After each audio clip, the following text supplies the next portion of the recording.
ஓம் சகனா பவது சகனௌ புனக்து சக வீர்யம் கரவாவகை தேஜஸ்வினாவதீதமஸ்து மா வித்விஷாவகை. ஓம் சாந்தி ஷாந்தி ஷாந்தி. ஹரி ஓம். 28வது ஸ்லோகம் சௌந்தர்யலகரி. ரொம்ப இம்பார்ட்டண்டான ஒரு ஸ்லோகம் இது. பார்க்கலாம். சுதாமப்யாஸ்வாத்ய பிரதிபயஜரா மிருத்யுஹரிணே விபத்யந்தே விஸ்வே விதிஷதமகாத்யாதிவிஷதः கராலம் யக்ஷ்வேனம் கபலிதவதக் காலகலனா शम्भोस्तन्मूलं तव जननि ताटङ्कमहिमा. सुधाम् अपि आस्वाद्यः प्रतिभयजरां मृत्युहरिणीं. ஒரே வார்த்தை இது. प्रतिभयजरां मृत्युहरिणीं विपद्यन्ते विश्वे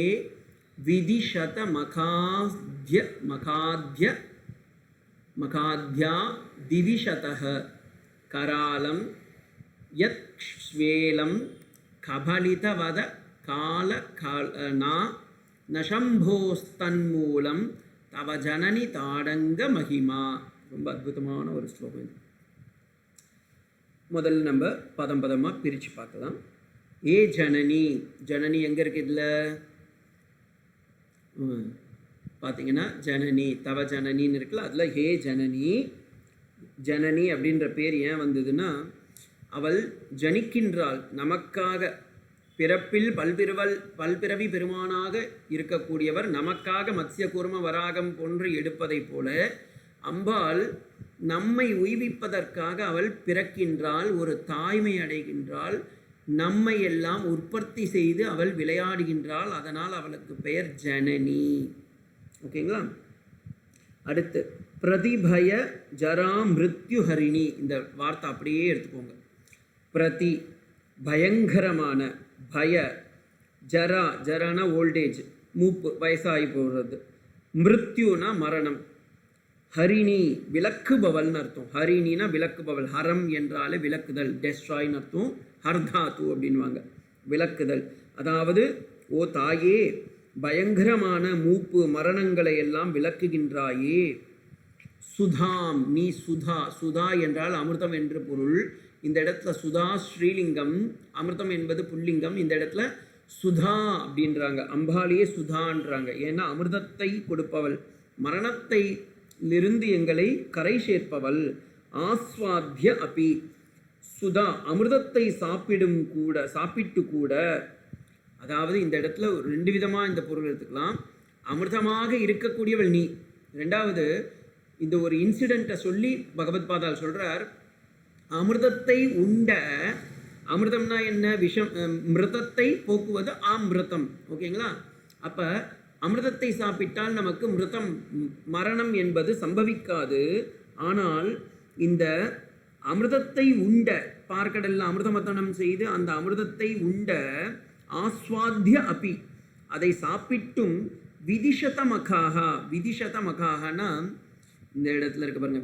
விதிஷதமகானா பிரம்மா இந்திரன் போன்ற அனைத்து தேவர்களும், இமையோர்கள் அனைவரும், விஸ்வே எல்லா உலகும், இந்த உலகில் இருக்கக்கூடிய அனைத்து தேவர்களும், திவிஷதக. திவிஷதக பியூட்டிஃபுல்லான வார்த்தை. அவர்கள் ஏன் திவிஷதகன்னா, தியோதனத்வாத்து தேவர்கள். அந்த மாதிரி இருக்கிற அத்தனை கூட்டத்தோடு இருக்கிறவங்களுக்கு திவிஷதர்கள் என்று பெயர், அதாவது தேவர்கள் என்று பெயர். விபந்தியந்தே. விபத்யந்தேனா பிரளய காலத்தில், மகா பிரளயம் சம்பவிக்கும் பொழுது, அதாவது பிரம்மா சிருஷ்டி 4 விதமான இதுவும் முடித்து கொண்டு போகும்போது, பிரளய காலத்தில் அழிவுறும்போது, சகலம் இருக்குல்ல, அந்த எல்லா விதமான அந்த உலகங்களையும் தன்னுடைய குட்சியில் எடுத்துக்கிறதா பெருமாள் சொல்லுவாங்க. ஆனால் இங்கே எப்படின்னா, பிரம்மா அந்த சிருஷ்டி ஸ்திதி லயம் எல்லாத்தையும் முடிச்சுட்டு ஒடுங்கும்போது பரமசிவனார் பிரளய காலத்தில் மகா தாண்டவம் ஆடும்பொழுது அப்படி வச்சுக்கோங்க. கராலம் கராலம் இப்போ எல்லா பிரம்மாவும் இந்திராதி தேவர்களும் விஷ்ணுவும் எல்லோரும் பிரளய காலத்தில் ஒடுங்குகின்றார்கள். ஆனால் பிரளய காலத்தில் கராலம், கராலம்னா கொடியன்னு அர்த்தம், ஸ்வேலம் அப்படின்னா விஷம்னு அர்த்தம். கராலம் ஸ்வேலம் இங்கே இருக்கு பாருங்க.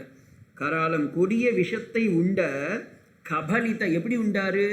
சும்மா லைக் கபலித்தம்னா உருண்டையை எடுத்து டபால்னு போட்டு உண்டாராம். நீங்கள் இந்த பாகவதத்தில் படிச்சிங்கனாலும் இதே மாதிரி இருக்கும். கண்ணனம்பிரான் அவருடைய யசோதா மாதை என்ன பண்ணுவாங்க, ஒரு உரியில் கட்டி வச்சுருப்பாங்க. அவர் என்ன பண்ணுவார், மசுருத கபலா அப்படின்ற ஒரு வார்த்தை வரும் பாகவதத்தில். அப்படி கையில் அப்படியே வெண்ணெயை உருட்டையாக கையில் பிடிச்சிட்டு அப்படியே எடுத்து வாயில் போட்டுப்பார். அதுபோல் இங்கே சிவன் என்ன பண்ணுறாரு, கபலித கலா, அந்த கராலம் கொடிய விஷயத்தை ஸ்வேலம் கபலித ஒரு உருண்டையாக பொடி எடுத்து அப்படியே குடித்து விட்டார். யார்? சம்போ. சம்போ அப்படின்ற வார்த்தை ரொம்ப அற்புதமான வார்த்தை. ஷம் கரோதி இது சங்கரக, அந்த சங்கரத்தையே தன்னிடத்தில் கொண்டுள்ளதால் அவனுக்கு பெயர் சம்போ. ஓகேங்களா? இந்த சம்போ அப்படின்றது மங்களம் பொருள் அப்படின்னும் இருக்குது.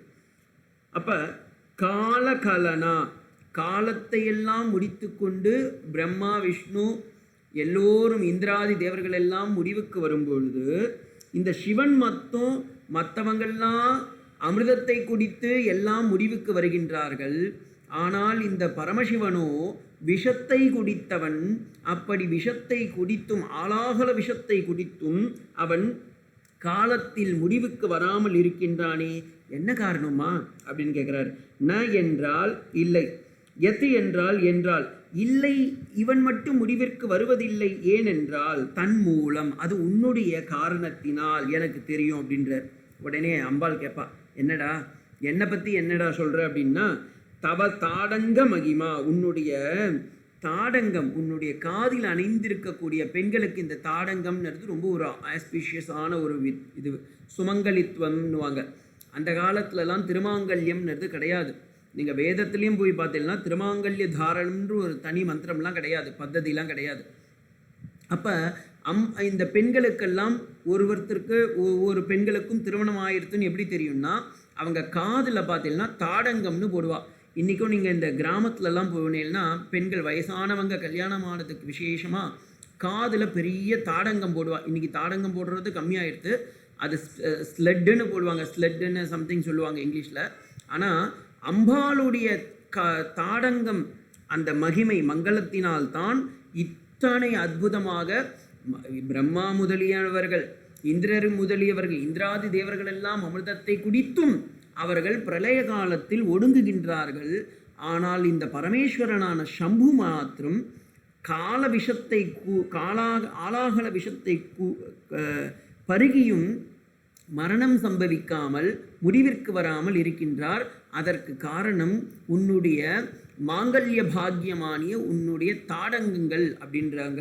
இதுதான் இந்த தாடங்கம்ன்றது காதில் அணியக்கூடிய ஒரு அணிகலன், அதுதான்மா அப்படின்றாங்க. இதுக்கு சமமாக நீங்கள் பார்த்தீங்கன்னா லலிதா சஹஸ்ரநாமத்திலையும் தாடங்க யுகலீபூத தபனோடுப மண்டலா அப்படின்ற ஒரு வார்த்தை வரும் லலிதா சஹஸ்ரநாமத்திலையும்.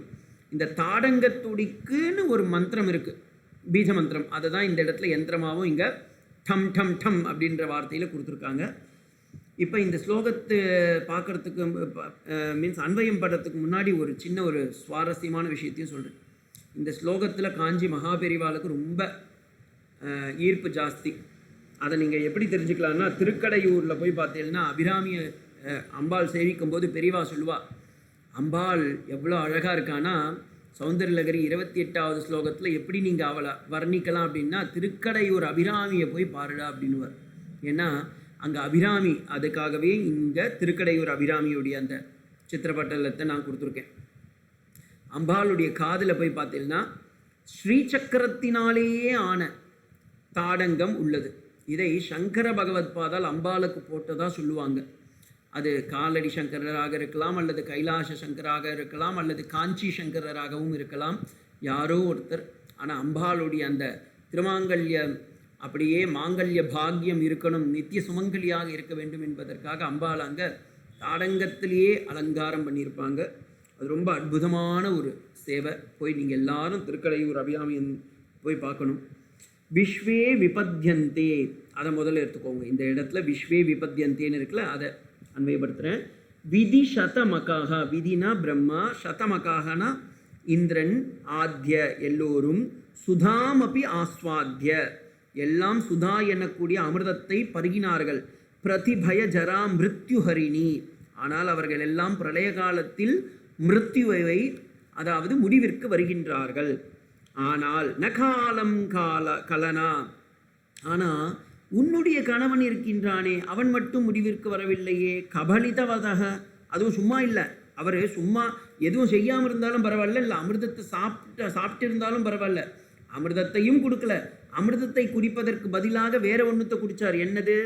கபலித கவத கராலம் யத்ஸ்வேலம், கொடிய விஷத்தை கொண்ட ஆலாகல விஷம் எனப்படும் அந்த சமுத்திர மதனத்தின் போது வந்த ஷீரார்பி சாகரத்தில் பார்க்கடலை கடையும் பொழுது அங்கே வந்த அந்த கொடிய விஷத்தை பருகினார். அவருக்கு மட்டும் எப்படிமா சம்பூன்னு பேர், ஏன்னா மங்களத்தை கொடுத்துட்டுருக்காரு. எதுனால அவருக்கு மங்களம்னு மங்களப்பிரியன்னு பேர் வந்ததுன்னா, அவன் இறக்கவில்லையே தன் மூலம், உன்னுடைய ரகசியத்தினால். என்ன ரகசியம் என்றால், தவ ஜனனி தாடங்க மகிமா, உன்னுடைய காதில் அணிந்திருக்கக்கூடிய அந்த தாடங்கங்கள் இல்லைல்ல, அந்த தாடங்கம் போட்டுருக்கியே, அந்த மங்களத்தினால் அவனுக்கு மங்களம் உயிர் முன்னும் போகாமல் அப்படியே பிரளய காலம் வந்தும் ஒடுங்காமல் இருக்கின்றான். அது உன்னுடைய மகிமை அல்லவாமா அப்படின்றார். ரொம்ப அற்புதமாக இருக்குல்ல இந்த ஸ்லோகம். 28வது ஸ்லோகம் காஞ்சி மகாபெரிவாளுக்கும் ரொம்ப பிடிச்ச ஸ்லோகம். விதிஷத மகாஹா திவிஷதஹ பிரதிபவய ஜராமிருத்யுஹரிணி. ஓகேங்களா? இது வந்து கராலம் யத் ஸ்வேலம் கபலித சம்போ காலகலனா ந, இவர்களெல்லாம் இருந்தாலும் சம்பு இறக்காமல் அப்படியே இருக்கின்றார். ஆனால் காலகவலம் ஸ்வேலத்தை அவன்தானே உண்டான். ஹே ஜனனி தவ ஜனன தாடங்க மகிமா, இதற்கு காரணம் உன்னுடைய காதில் அணிந்திருக்கக்கூடிய தாடங்கம் அல்லவா அப்படின்ற மாதிரி கேட்குறார். இப்போ லக்ஷ்மிதரர் இதுக்கு எப்படி வியாக்கியானம் பண்ணியிருக்காருன்னு பாருங்கள். பதயோஜனை. ஏ ஜனனி விஸ்வே விதிஷதமகாக திவிஷதக, இந்த உலகம் அனைத்தும் அந்த பிரபஞ்சமும் ஒடுங்கும்போது பிரதிபய ஜரா மிருத்யுஹரிணி, எல்லாம் இந்திரன் பிரம்மா விரிஞ்சி எல்லாம் சேர்ந்து ஒடுங்குகின்றார்கள். ஆனால் எல்லாம் அவங்க சுதாவை சாப்பிட்டார்கள், அமிர்தத்தை சாப்பிட்டார்கள்.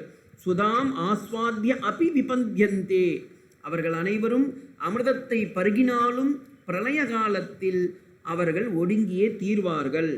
ஆனால் கராலம் ஸ்வேலம் கபலித சம்போ, கராலம் கொடிய விஷத்தை பருகிய இந்த சம்புவானவன் காலகலனா நாஸ்திதி யத், எதனால் அவன் இறக்கவில்லை அப்படியே இருக்கின்றான் என்றால், தவ ஜனனி தன் மூலம் தவ தாடங்க மகிமா, அவன் அப்படி உயிரோடும் சம்பு என்ற மங்களம் என்பவனாக இருப்பதற்கு காரணம் உன் தாடங்க மகிமை அல்லவா அம்மா அப்படின்ற மாதிரி இந்த ஸ்லோகம் இருக்குது.